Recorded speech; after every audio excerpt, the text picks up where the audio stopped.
नमस्कार मेरे प्यारे दोस्तों, साथियों, कैसे हैं आप। आशा करता हूँ कि बहुत अच्छे होंगे। मैंने प्रॉमिस किया था कि आप सबके सामने ज़्यादा से ज़्यादा कंटेंट लेके आऊँगा। एक नया चैप्टर मैं लेके आया हूँ। हालांकि इसमें थोड़ी देरी हो गई। मुझे लगा था कि आज मेरा पेन टैब जो है वो आ जाएगा और मैं आपको लैपटॉप से पढ़ाऊँगा, लेकिन वो नहीं आ पाया। फ्लिपकार्ट को मैंने कॉल किया तो वो बक्सर में ही भी अटका पड़ा है। तो कोई बात नहीं, हम रुकेंगे थोड़े। हम लोग, आपको भी इससे सीखना चाहिए कि चाहे कैसी भी परिस्थिति हो, पढ़ाई तो करना ही है। अपना काम जो लिए हैं उसको करना ही है किसी भी सिचुएशन में। तो जब आना होगा, पेन टैब आएगा, तब तक हम लोग अपना इसी से पढ़ाई आगे जारी रखते हैं। चलिए, आज एक नया चैप्टर लेके आया हूँ। इकोनॉमिक्स जैसा कि हम लोग पढ़ रहे हैं, उस चैप्टर का नाम है गरीबी। इंग्लिश में इसको पॉवर्टी के नाम से जानते हैं। इस चैप्टर में हम लोग देखेंगे कि भाई गरीबी क्या है, गरीबी का क्या परिभाषा है, किसी देश पर या किसी राष्ट्र पर इसका प्रभाव क्या हो सकता है, ये देखेंगे क्या प्रभाव पड़ता है। फिर पर कैपिटा इनकम यानी कि प्रति व्यक्ति आय क्या होती है, ये सीखेंगे हम लोग। गरीबी रेखा क्या होती है। अलग अलग तरह के संगठनों ने, संस्थाओं ने क्या क्या इस गरीबी रेखा के बारे में कहा है, कौन गरीब है कौन नहीं है। फिर देखेंगे हम लोग सामाजिक निषेध क्या होता है, सोशल एक्सक्लूजन जिसको इंग्लिश में कहते हैं। फिर कौन लोग ज़्यादा प्रभावित होते हैं इस गरीबी से, ये सब चीज़ें देखेंगे। साथ ही इसमें देखेंगे कि गरीबी का दुष्चक्र क्या होता है, किसको कहते हैं। कुछ अर्थशास्त्रियों के नाम भी देखेंगे जो विभिन्न कॉम्पिटिटिव एग्जामिनेशन में पूछ लिए जाते हैं।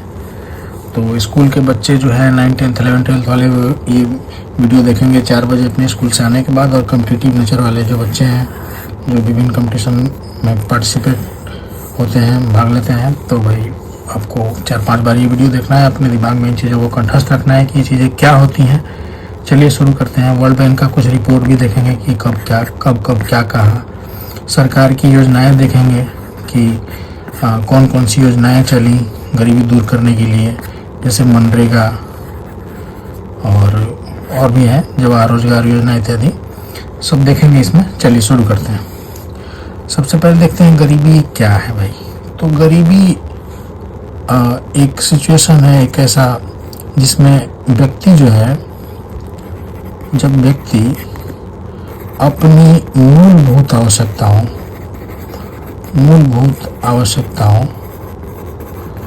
या न्यूनतम आवश्यकता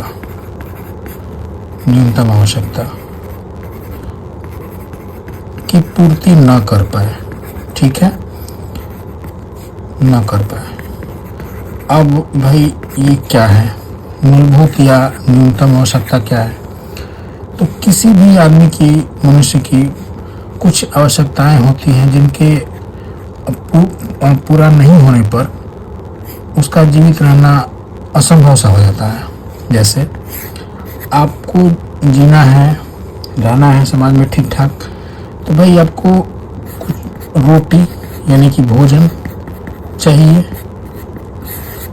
कपड़ा पहनने के लिए चाहिए और रहने के लिए आवास चाहिए, चाहे वो रेंट पे हो या अपना साधारण सा कोई घर हो।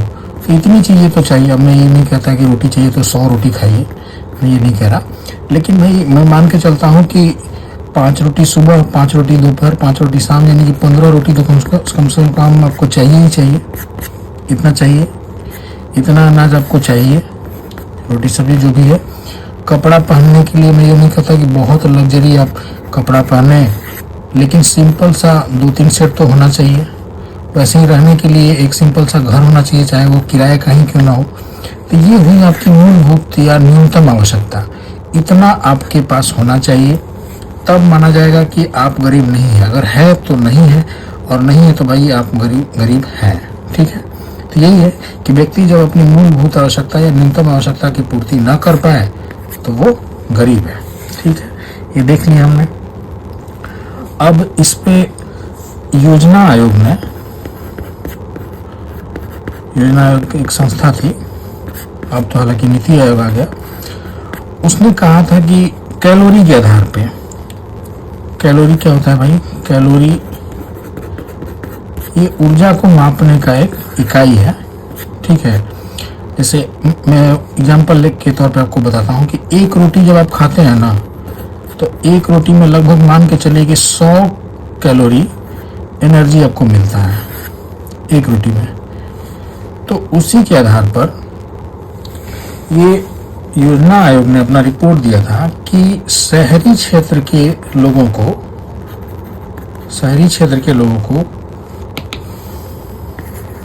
यानी शहर में 2400 कैलोरी और ग्रामीण क्षेत्र में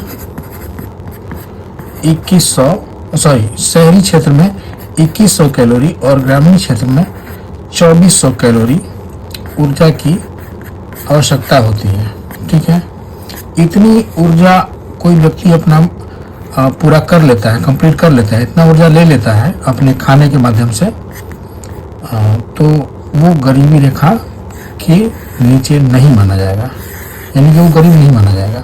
अब शहरों में 2100 और गांव में 2400, भाई गांव वाले लोगों को थोड़ा ज़्यादा काम करना पड़ता है, खेती बाड़ी या फिर और सब काम करना पड़ता है, तो इसलिए उनको ज़्यादा थोड़ा खाना चाहिए, भोजन चाहिए, तो उनको 2400 कैलोरी बोला गया और 2100 कैलोरी शहर वालों के लिए। तो ये योजना आयोग ने कहा था।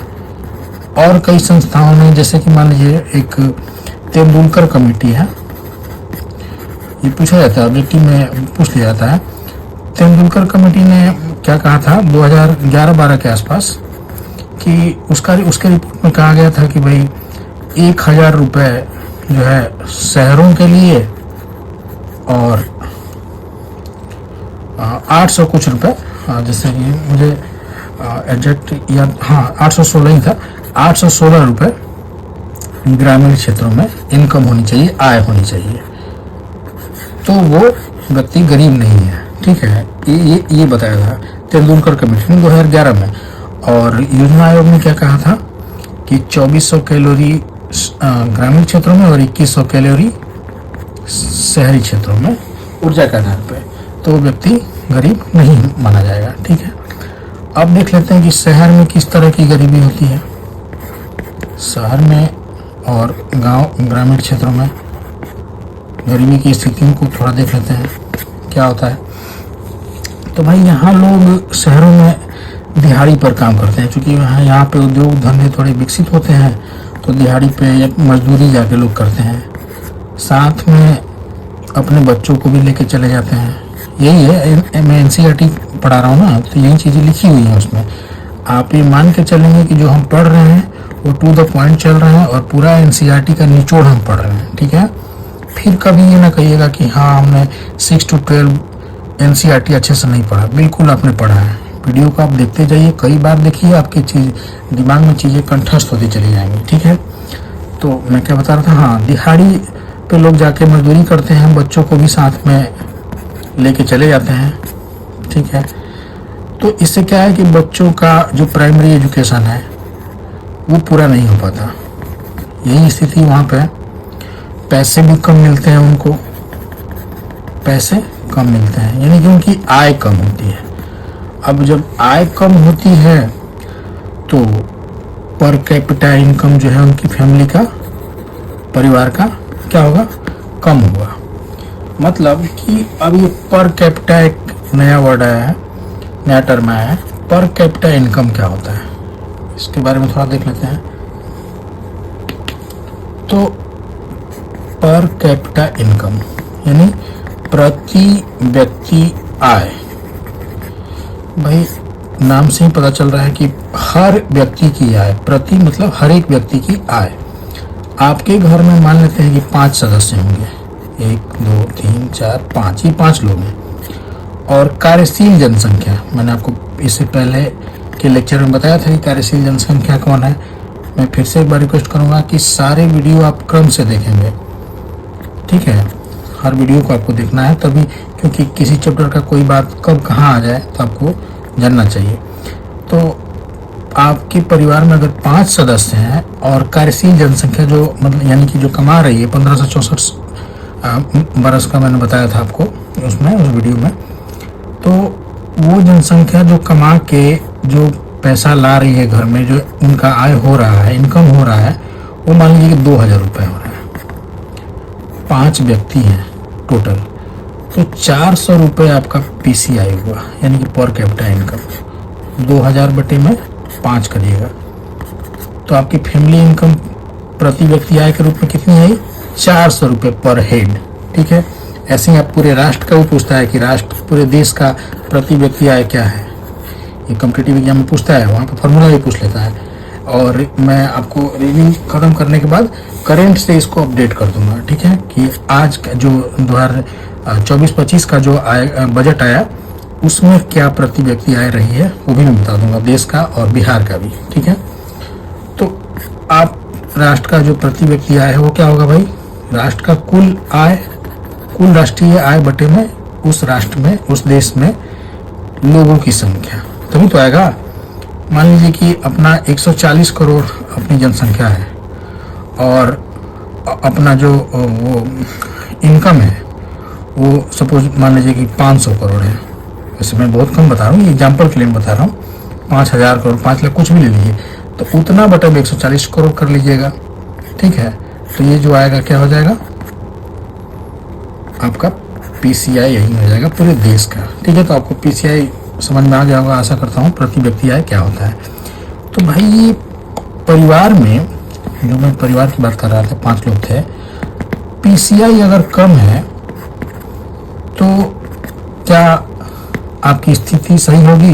नहीं। पर कैपिटा इनकम अगर कम है तो ना आपको शिक्षा मिल पाएगा बेहतर, ना आपका स्वास्थ्य अच्छे से सुधर पाएगा, किसी क्षेत्र में आप काम नहीं कर सकते, बीमार रहेंगे, शिक्षा आपको अच्छी नहीं मिल पाएगी। ठीक है, ना आप संतुलित आहार ले पाएंगे। ठीक है, तो ये शहरी क्षेत्रों में बताया कि इस तरह की जो दिनचर्या चलती है। ग्रामीण क्षेत्रों वाला देख लेते हैं, यहाँ पे भी लगभग वैसी ही स्थिति होती है। यहाँ पे चूंकि क्या है कि खेती बाड़ी का काम ज़्यादा होता है, तो यहाँ पे पुरुष के साथ महिलाएं भी इसमें पार्टिसिपेट करती हैं, भाग लेती हैं और अपने बच्चों को भी साथ में लेके चली जाती हैं। उनका भी प्राइमरी एजुकेशन से ही स्थिति खराब रहती है और बच्चों का स्कूलिंग लाइफ जो है वो खराब हो जाता है। तो वहाँ भी यही लगभग स्थिति रहती है। इनका भी क्या होता है? प्रति व्यक्ति आय जो है कम ही रहेगा। अब ये इतना कम रहेगा कि इन शहर वालों से भी ज़्यादा कम रहेगा इनका। तो क्या ये स्थिति अपनी कभी सुधार पाएंगे ये लोग? आप खुद सोचिए कि ये शहरी और ग्रामीण क्षेत्रों में जो निर्धन लोग हैं, अपनी स्थिति में बहुत जल्दी या फिर एक लंबे समय तक क्या ये सुधार कर पाएंगे? नहीं कर पाते हैं। ठीक है, तो इसी के क्रम में जब ये सुधार नहीं कर पाते हैं तो क्या है कि जो व्यक्ति गरीब है वो गरीब ही रह जाता है एक लंबे समय तक। अब इसको देखते हुए एक प्रोफेसर हैं रैगनर साहब, प्रोफेसर रैगनर साहब ने कहा है, एक टर्म दिया, गरीबी का दुष्चक्र। गरीबी का दुष्चक्र, ये आपको पढ़ना है। अब ये क्या होता है भाई? तो चक्र शब्द से आपको ज्ञात हो गया होगा कि मैं किसी चक्के की बात कर रहा हूँ, किसी पहिए की बात कर रहा हूँ। एक ऐसा सर्किल जिसमें कोई गरीब व्यक्ति अगर है तो भाई वो एक लंबे समय तक ही या फिर वो गरीब ही रह जाता है। इस तरह से चक्र वापस यहीं पे आके रुकता है। ठीक है, ऐसे चलता है, ऐसे ही आता है। तो होता क्या है कि मैंने अभी आपको बताया कि एक व्यक्ति है जिसका PCI कम है, यानी कि प्रति व्यक्ति आय जो है वो क्या है? कम है, निम्न है या कम है। ठीक, कम है तो जैसे हम लोग का जो आय होता है, आमतौर पे देखा जाए जो भी हम लोग कमाते हैं तो उसका कुछ परसेंट, कुछ हिस्सा हम क्या करते हैं? सेव करते हैं, बचाते हैं, ताकि उस पैसे को बचा के और जब थोड़ा पैसा ज़्यादा हो जाए बच के तो उसको फिर कहीं निवेश करेंगे या फिर कोई और चीज़ में उसको मतलब वही इन्वेस्ट करेंगे और उससे फिर से अपना हम पूंजी बनाएंगे। यही होता है ना। या फिर भविष्य के लिए सुरक्षित रखेंगे। भविष्य के लिए सुरक्षित रखेंगे मतलब क्या? वही कुछ गोल्ड वगैरह खरीदेंगे और रखेंगे भाई आप खरीद रहे हो तो यानी निवेश ही तो कर रहे हो। गोल्ड खरीदा तो आपने निवेश किया गोल्ड में, तो उसी तरह से फिर गोल्ड का रेट बढ़ेगा तो आप बेच भी सकते हैं या रखे रहेंगे। यही होता है, उसी से पूंजी से ही क्या होता है, पूंजी का निर्माण होता है, पूंजी से ही पूंजी का निर्माण होता है। तो ये जो व्यक्ति हैं, ये जो गरीब लोग हैं, ये जब इनका पीसीआई यानी कि पर कैपिटा इनकम जब कम है तो क्या वो सेविंग कर पाएंगे? नहीं करेंगे, उनका बचत भी क्या होगा, कम होगा। अगर पीसीआई कम है, पीसीआई निम्न है, तो सेविंग भी क्या होगा, निम्न होगा। अगर बचत निम्न है, बचत कम है, तो वो भाई बचत कम है तो निवेश भी क्या करेंगे, नहीं के बराबर करेंगे। निवेश कर पाएंगे, गोल्ड खरीद पाएंगे? नहीं। इस पैसे से कोई और पैसा कमा पाएंगे? नहीं, निवेश कर ही नहीं पाएंगे, पैसा है ही नहीं। निवेश भी कम कर पाएंगे। निवेश जब कम कर पाएंगे तो क्या पूंजी का निर्माण कर पाएंगे? वो पूंजी का निर्माण भी बहुत कम करेंगे। पूंजी का निर्माण कम करेंगे यानी कि वो सेम सिचुएशन में फिर आ गए। तो यही चक्र चलते रहता है ऐसे।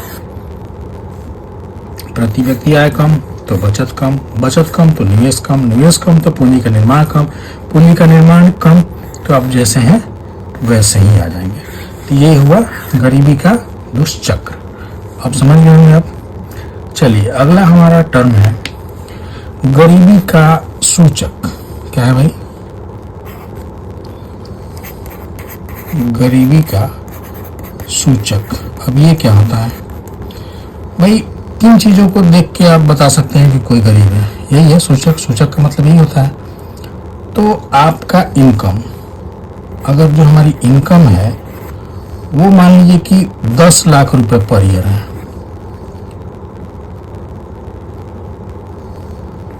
तो 10 लाख अगर रुपए आपका पर ईयर है तो आप गरीब नहीं माने जाएंगे, ये तो तय है। 10 लाख या 12 लाख ही ले लेते हैं, 1 लाख रुपए आपका पर मंथ इनकम है तो आप गरीब माने जाएंगे क्या? नहीं, गरीब नहीं माने जाएंगे आप।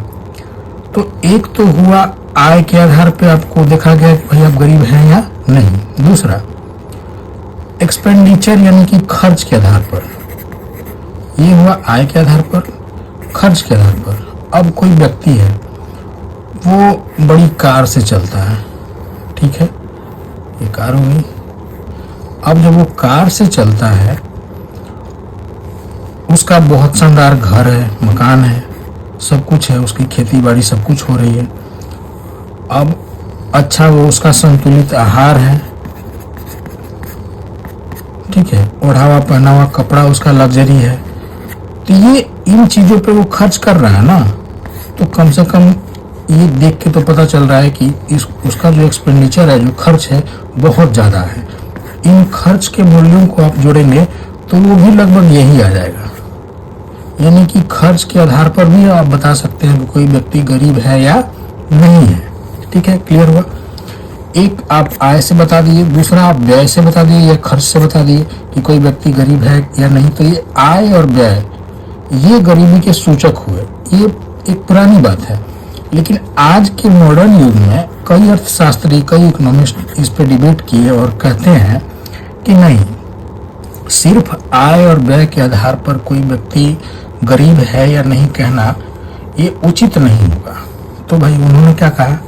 उन्होंने कहा कि किसी व्यक्ति का आप देखिए कि वो संतुलित भोजन करता है कि नहीं।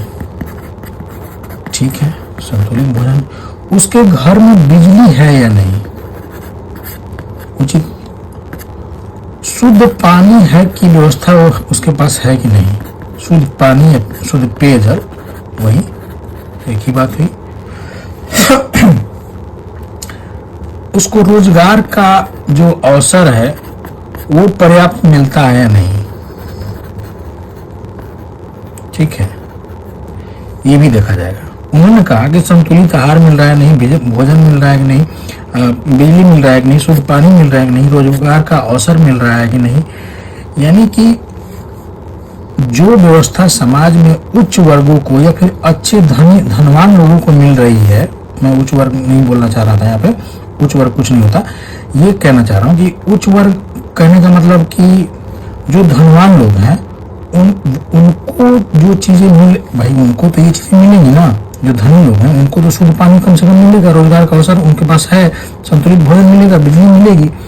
तो ये चीजें जो हैं, ये जिन लोगों को नहीं मिल रही हैं वो लोग भी निर्धन के रूप में आएंगे, वो लोग भी क्या माने जाएंगे, गरीब। ये इन इकोनॉमिस्ट का, इन मॉडर्न जो अर्थशास्त्री, उनका कहना था कि ये चीजें भी अब कोई नहीं, किसी को नहीं मिल पा रहा है तो क्या है, गरीब। ना कि सिर्फ आय और व्यय पे, ये भी नहीं है, यानी कि वो गरीब है, संतुलित भोजन नहीं ले रहा है।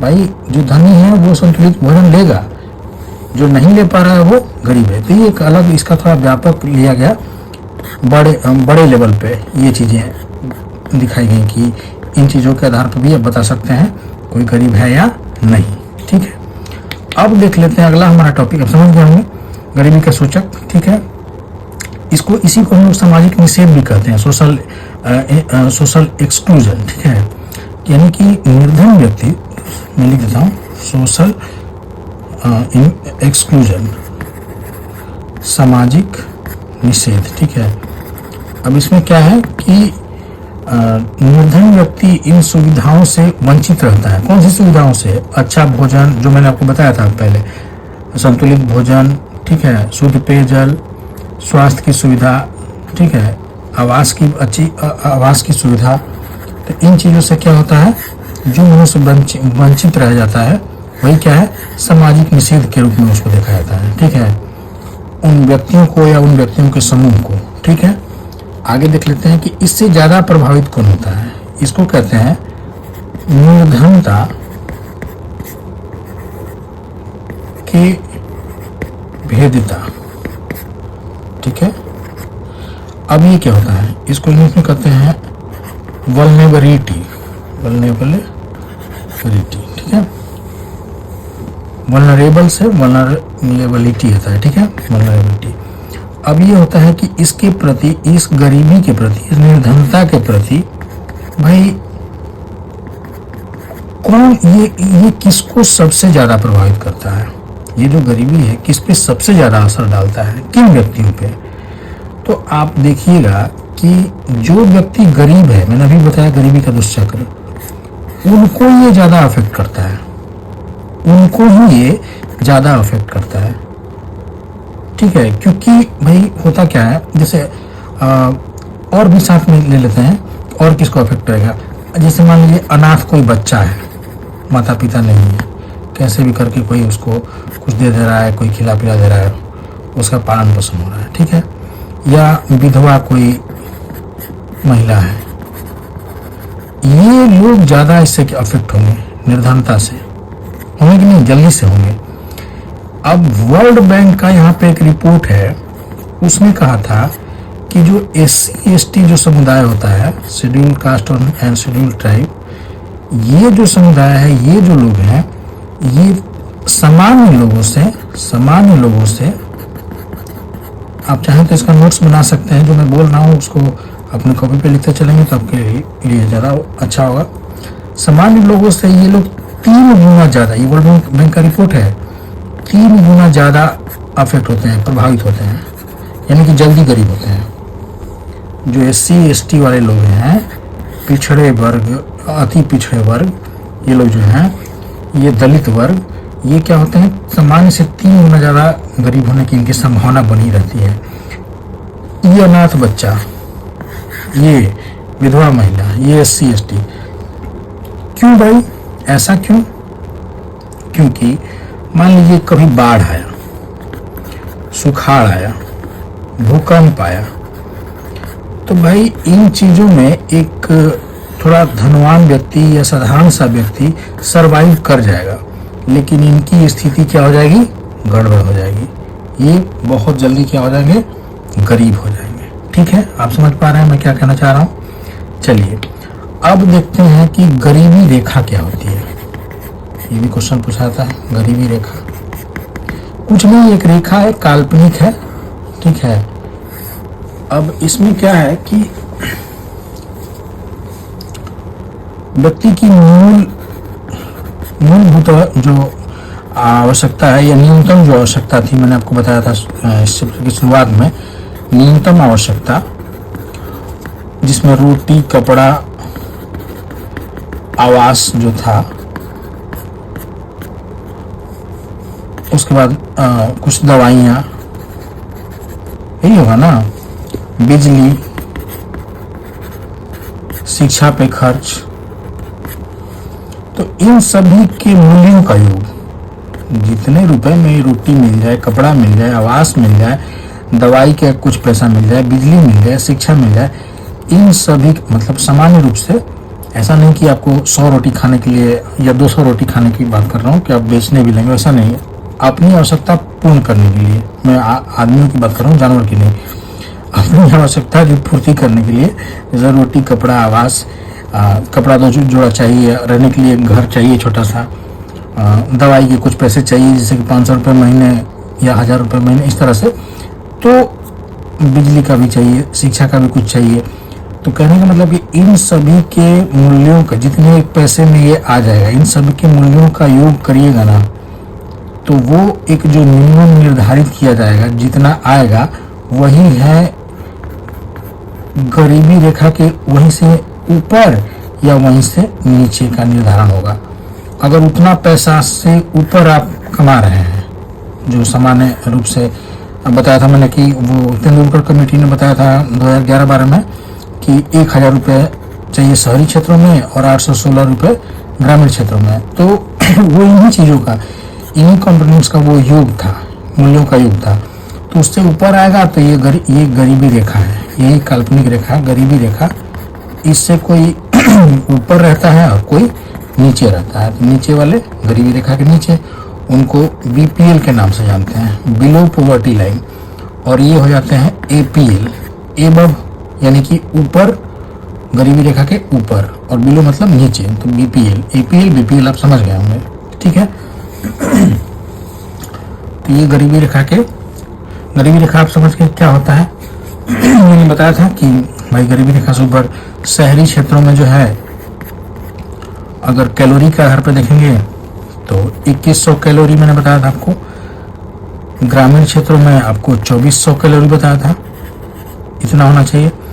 और पैसे के आधार पर, रुपए के आधार पर देखेंगे तो शहरी क्षेत्रों में कितना था, 1000 रुपया तेंदुलकर कमेटी के अनुसार, और ग्रामीण क्षेत्रों में 816 रुपया, ठीक है। तो ये बताया गया था। तो इससे ऊपर, अगर इस अमाउंट से ऊपर कमाते हैं तो एपीएल, नीचे कमाते हैं तो बीपीएल। चलिए, ठीक है। अब देख लेते हैं कि भाई इस गरीबी का कारण, वैसे तो गरीबी को सुधारने का बहुत प्रयास किया गया है, लेकिन ये योजना आयोग जो आई थी अपनी, जो थी, ये 2015 में ये नीति आयोग के रूप में आ गई है, ठीक है। तो योजना आयोग ने बहुत काम किया था, नीति आयोग उससे भी ज़्यादा काम कर रही है, मैं ये नहीं करा। योजना आयोग जो है इसमें बहुत काम की, लेकिन उस स्तर तक गरीबी में सुधार नहीं हो पाया।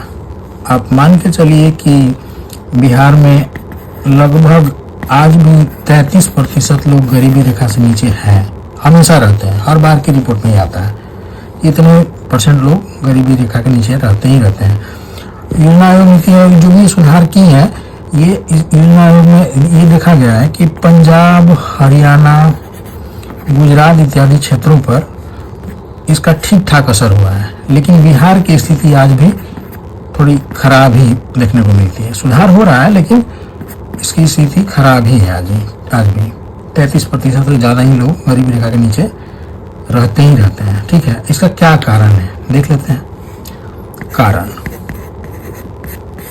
तो भाई कारण में देखिए, सबसे मुख्य कारण, चाहे वो भारत हो या बिहार, अपनी जो मुख्य अर्थव्यवस्था का जो आधार है वो है कृषि।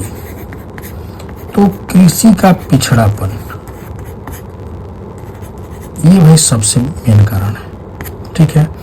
ज़्यादा से ज़्यादा लोग इसी पे लगे रहते हैं, इसी काम में। बिहार में तो सोच लीजिए कि लगभग 70% जो लोग हैं इसी काम से जुड़े हैं, समझ रहे हैं। 70% लोग इसी काम में लगे हुए हैं, और इसका जो कंट्रीब्यूशन है जीडीपी में वो सबसे कम होता है, 20% के आसपास होता है, समझ रहे हैं। मतलब कि 100 रुपया अगर कमा रहा है बिहार में, तो 20 रुपया कृषि से आ रहा है, 80 रुपया कहीं और से आ रहा है। भारत में भी लगभग यही स्थिति है। ठीक है, तो लगे हैं लोग 70%, तो कृषि पिछड़ा ही पना ना भाई किसी का। बिहार में तो एक और कारण है कि कारण देख रहे थे हम लोग, सॉरी थोड़ा मुझे से भटक गया, लेकिन कारण में देख रहे थे कि झारखंड जो है वो हमसे 15 नवंबर 2000 को क्या हो गया था, अलग हो गया था। तो सारा औद्योगिक क्षेत्र कहाँ चला गया, झारखंड में। तो आपके यहाँ औद्योगिक क्षेत्र की कमी है। ठीक है, तो औद्योगिक क्षेत्र की आपके यहाँ कमी है। और आपका कारण एक और है, आपका पीसीआई कम होना, कारण देख रहे थे हम लोग। प्रति व्यक्ति आय क्या है, कम होना। गरीबी का कारण क्या है, प्रति व्यक्ति आय, दुष्चक्र में आप फंस जाते हैं, का कम होना। पहला देखें कि कृषि का पिछड़ापन, फिर उसके बाद औद्योगिक क्षेत्र का कम होना, फिर देखें कि प्रति व्यक्ति आय का कम होना। ठीक है, उससे भी बड़ा कारण है यहाँ पे जनसंख्या में वृद्धि, जनसंख्या में तीव्र वृद्धि, वृद्धि नहीं तीव्र वृद्धि।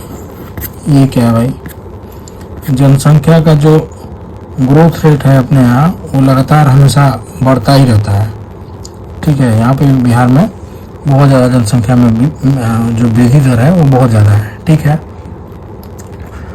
कुछ जातिगत समस्याएं भी होती हैं, जातिगत समस्या। उसके बाद फिर भूमिहीन मजदूर या सीमांत किसान, मैंने पहले चैप्टर में बताया था कि सीमांत किसान उन छोटे किसानों को कहते हैं जिनके पास 2 हेक्टेयर से भी कम भूमि होती है। तो ये इसके कारण है कुछ। ठीक है, और आप कृषि के पिछड़ेपन में बहुत सारी चीज़ों को देख सकते हैं। सिंचाई की सुविधा नहीं हो पाना, बिजली का सुविधा नहीं हो पाना, हालांकि अब तो बिजली आ चुकी है बिहार में, लगभग पूरे ही क्षेत्र में 100% कवर कर लिया गया है।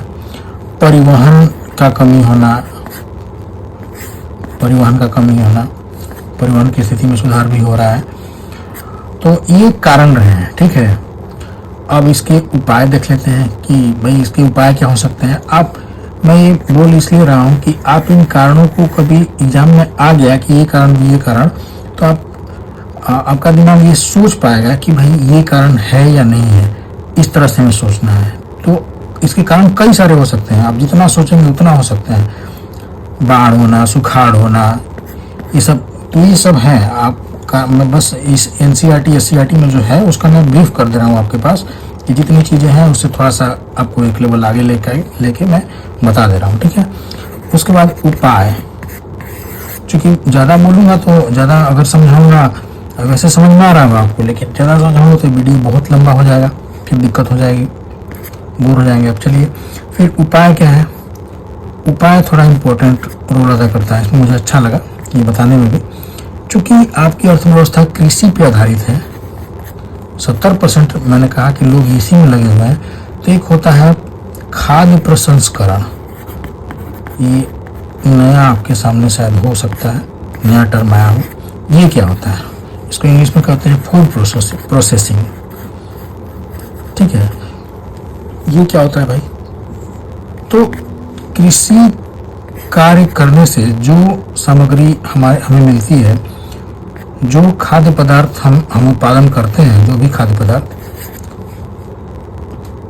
मूल अनाज, जो मूल अनाज हमें मिलता है, मूल अनाज के रूप में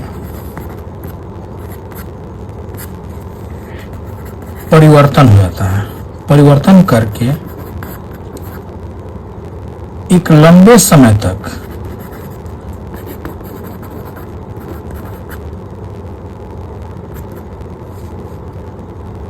मूल अनाज के रूप में परिवर्तन करके एक लंबे समय तक जब आप लंबे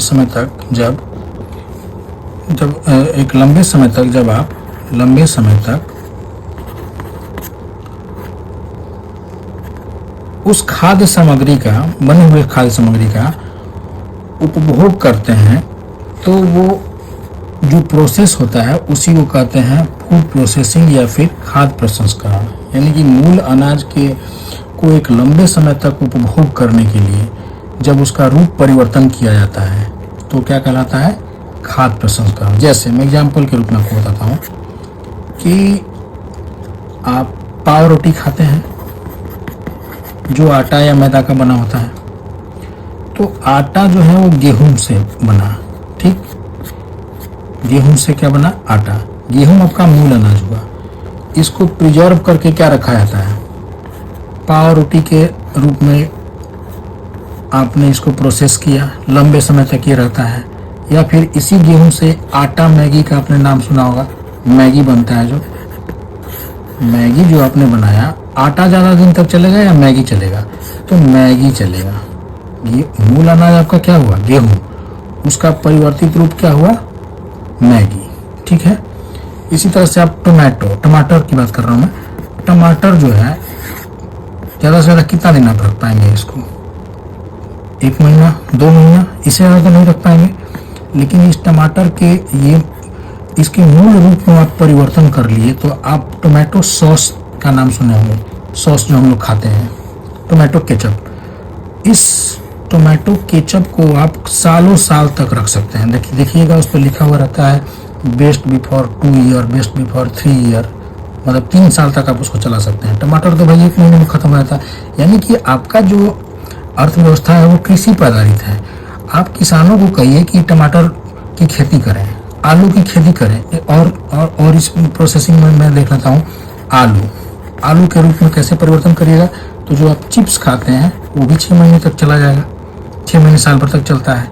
तो आप किसानों से खेती करवाइए और उचित मूल्य पर उनसे वो खाद्य सामग्री लीजिए और उनको प्रोसेस करिए ताकि उनकी बिक्री भी हो सके, उनको पैसे ही मिल सके और आपका बिजनेस भी चले। आपका जो उपाय में हम लोग देख रहे थे, आपका जो यहाँ पे औद्योगिक वाला जो काम हो जाए वो भी हो जाए इस फूड प्रोसेसिंग के माध्यम से, ठीक है।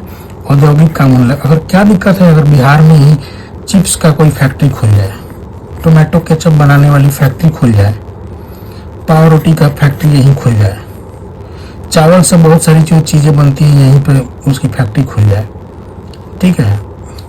ये क्या बोलते हैं, ये एक आता है मिक्सचर, आता है कोई डाइट करके, आप देखिएगा डाइट मिक्सचर की फैक्ट्री यहीं खोल दी जाए, हर जगह खुल जाए। तो ये खाद्य प्रसंस्करण सबसे ज़्यादा सहायक है बिहार में गरीबी को दूर करने के लिए, क्योंकि 70% जनसंख्या इसी पर आश्रित है, कृषि कार्य पे, ठीक है। चीनी, जूट, तंबाकू इत्यादि का आप वो करवा सकते हैं। और उपाय क्या है भाई, तो जनसंख्या पर भाई आपको नियंत्रण करना होगा, जनसंख्या पर नियंत्रण, ये उपाय हो सकता है, ठीक है। कुछ SHG सेल्फ हेल्प ग्रुप के लोग आगे आकर, यानी कि जो लोग चाहते हैं कि भाई समूह बनाकर लोगों की मदद किया जाए, तो वो लोग आगे आके इसमें काम कर सकते हैं, ठीक है। तो ये उपाय हुए। सिंचाई की सुविधा बेहतर करनी होगी, इंफ्रास्ट्रक्चर यानी कि आधारभूत संरचना जिसको कहते हैं, आधारभूत उपाय देख रहे थे हम लोग। आधारभूत संरचना क्या होता है, आधारभूत संरचना में सुधार, ये बहुत जरूरी है। इसके अंतर्गत भाई परिवहन आता है, बिजली आती है, ये चीज़ें आती हैं, परिवहन, बिजली, ठीक है। परिवहन रहेगा तभी तो किसान अपना टमाटर का उत्पादन करेगा, तो परिवहन सही रहेगा तो दूसरे राज्यों में या फिर उसी राज्य में एक जगह से दूसरे जगह पे वो टमाटर जा पाएगा। बिजली रहेगी तभी तो समय पर वो सिंचाई कर पाएगा, देखभाल कर पाएगा अपना, ठीक है। पशुपालन इत्यादि को बढ़ावा मिल पाएगा। बहुत सारी चीज़ें हैं, बहुत सारे इसके उपाय हो सकते हैं, ठीक है। अब देखते हैं कुछ सरकार ने उपाय किए भी हैं। सरकारी उपाय क्या है, तो सरकारी उपाय में आप देखिएगा IRDP एक क्वेश्चन आता है। IRDP ये क्या है भाई, integrated rural development programme, integrated rural development programme. ये 1979 में 1979 में ये लाया गया था, ठीक है, गरीबी को दूर करने के लिए। सरकारी उपाय गरीबी को दूर करने के लिए हम लोग पढ़ रहे हैं। फिर उसके बाद आया, ये पूछा जाता है डायरेक्ट कि कब आया था, उसके बाद आया स्वर्ण जयंती ग्राम स्वरोजगार योजना। ये 1999 में आया, आपको याद रखना है डेट, ठीक है।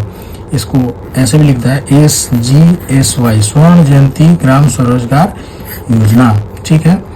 उसके बाद एक है जवाहर रोजगार योजना, ये तो हम लोग सुने ही है, जवाहर रोजगार योजना। ये 1997 में है, 1997 में है, ठीक है। और मनरेगा आप जानते ही हैं, मनरेगा महात्मा गांधी के नाम से प्रचलित है। ये पहले नरेगा था, फिर बाद में मनरेगा किया गया, एम लगा दिया गया। तो इसमें भाई 100 दिन का रोजगार का गारंटी होता है, ठीक है। 100 दिन का रोजगार गारंटी देता है ये ग्रामीण क्षेत्रों में या शहरी क्षेत्रों में। तो ये 100 दिन के रोजगार की गारंटी देता है, ये हो गया एक योजना। उसके बाद अंत्योदय योजना, ये बड़ा दोनों इम्पोर्टेंट है, ये पूछता है अंत्योदय योजना। उपाय ही देख रहे हैं हम, सरकारी उपाय देख रहे हैं, अंत्योदय योजना। और एक होता है अन्नपूर्णा योजना, ठीक है। ये क्या है भाई, तो अन्नपूर्णा योजना जो है ना, ये 60 से ऊपर वालों के लिए है, यानी कि बूढ़े व्यक्तियों के लिए है।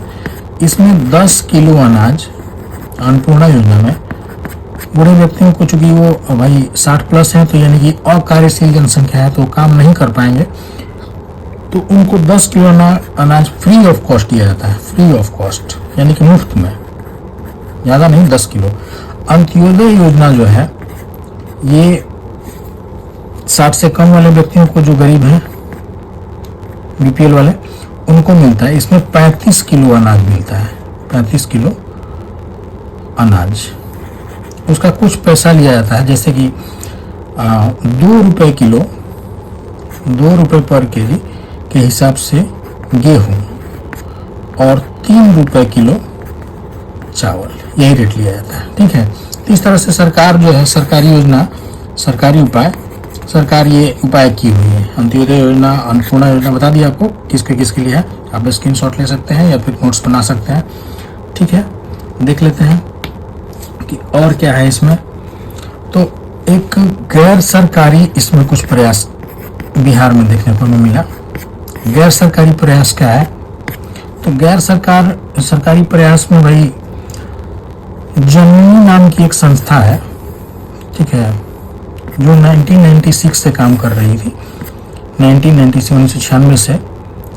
इसमें जननी नाम का जो गैर सरकारी ये संस्था है, इसके अंतर्गत तितली केंद्र, ये सब NCERT SCERT में फेमस है, तितली केंद्र और एक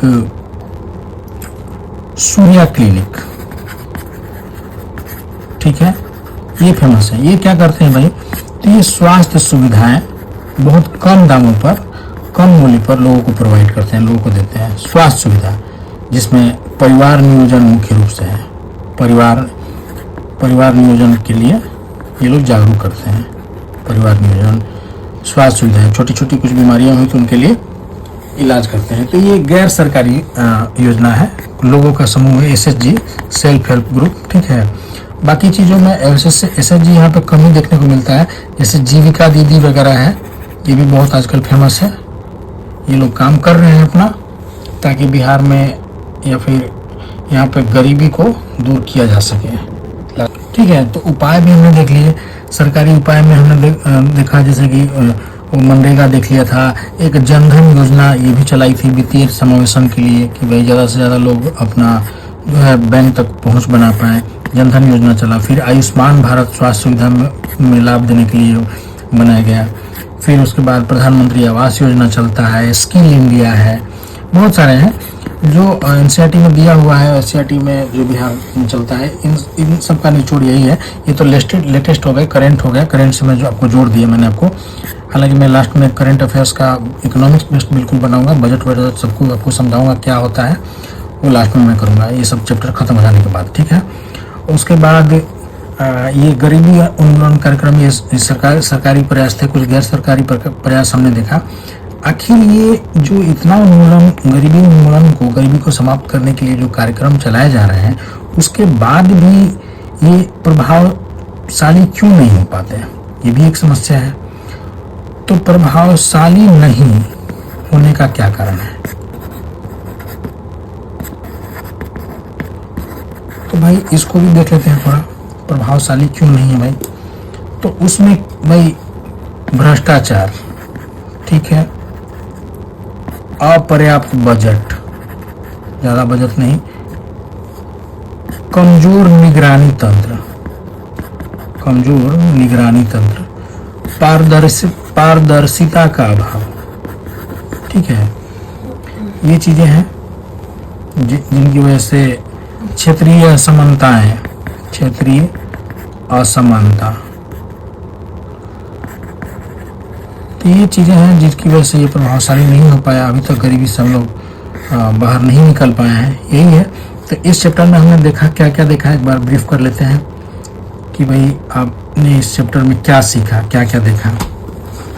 तो इस चैप्टर में हमने यही देखा कि गरीबी क्या है, उसका देश पर क्या असर हुआ, क्या प्रभाव हुआ, पर कैपिटा इनकम क्या है, प्रति व्यक्ति आय क्या है, गरीबी रेखा क्या है, गरीबी का दुष्चक्र क्या है, सामाजिक निषेध क्या है, ठीक है, निर्धनता की भेदता क्या है कि कौन ज़्यादा इससे लोग जल्दी प्रभावित होते हैं, ठीक है। और उसके बाद हमने देखा कि कौन सी रिपोर्ट में क्या कहा गया है, जैसे कि तेंदुलकर रिपोर्ट देखा, वर्ल्ड बैंक का रिपोर्ट देखा, ये सब चीज़ें देखें हम लोग। योजना आयोग को देखा, योजना आयोग ने क्या कहा है, कैलोरी के आधार पर क्या है, यही सब चीज़ें हम लोग देखें। और ये सरकार की कुछ योजनाएं देखें, बिहार में कितने प्रतिशत जनसंख्या जो है गरीबी रेखा के नीचे है, ये देखा हमने 33% के आसपास।